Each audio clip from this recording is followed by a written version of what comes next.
Bonjour à toutes et à tous. C'est un grand honneur pour moi de vous parler de recherche aujourd'hui, de la recherche en général et de ma propre recherche en particulier. Et pour commencer, je vous dis quelques mots sur ma médaille de bronze du CNRS. Une médaille, il s'agit d'une récompense qui est destinée à encourager les chercheurs en début de carrière. Et c'est un encouragement qui est important pour nous les chercheurs.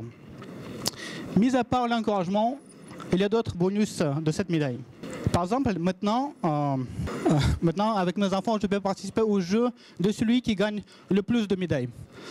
Bon, pour l'instant, je suis un peu en queue de peloton, mais c'est pas grave. J'ai de très bons exemples devant moi. Bon, plus sérieusement, c'est grâce à cette médaille que j'ai la chance de vous parler de la recherche aujourd'hui. Et un peu de philosophie pour commencer. Parfois, la recherche guidée par une question pratique peut être assez directe. Je veux dire que on peut sans risque et assez rapidement arriver au résultat attendu. À mon sens, la vraie recherche n'est jamais aussi directe.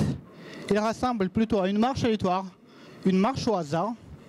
C'est une manière de découvrir, explorer sans carte des terrains inconnus et qui nous permet de faire des découvertes à condition d'avoir l'esprit ouvert, curieux et préparé. Voilà, c'est cette démarche qui m'a amené à presque toutes les découvertes que j'ai fait dans ma carrière, comme par exemple le frottement négatif dont je vous parlerai à une autre occasion. Le domaine de ma recherche, c'est le contact, mais pas ce type de contact. Le contact entre des solides, le contact mécanique entre des solides. Et je m'intéresse à des solides les plus variés et à toute échelle.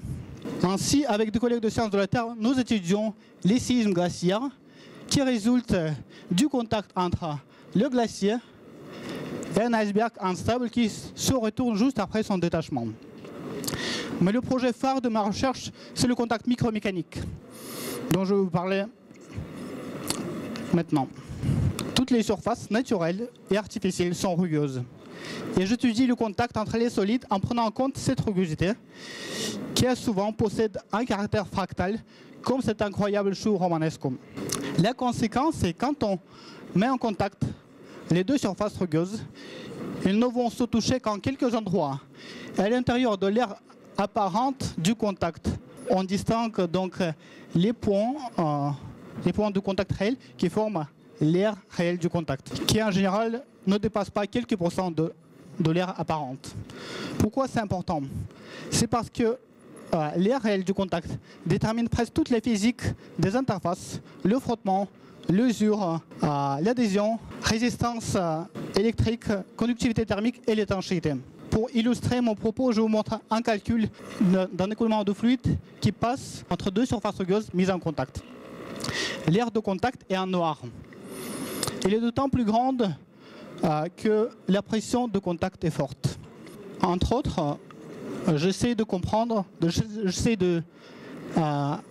quels sont les paramètres de la rugosité qui influencent l'évolution de l'aire de contact. Et il faut savoir que pour amener à bien ces recherches, il faut que les surfaces qu'on analyse soient assez représentatives. Ça veut dire qu'ils doivent comporter assez de détails ou bien que leur nombre doit être très grand. Et donc la recherche passe par les calculs très lourds, par des milliers de calculs qui tournent pendant des semaines sur le cluster de calcul.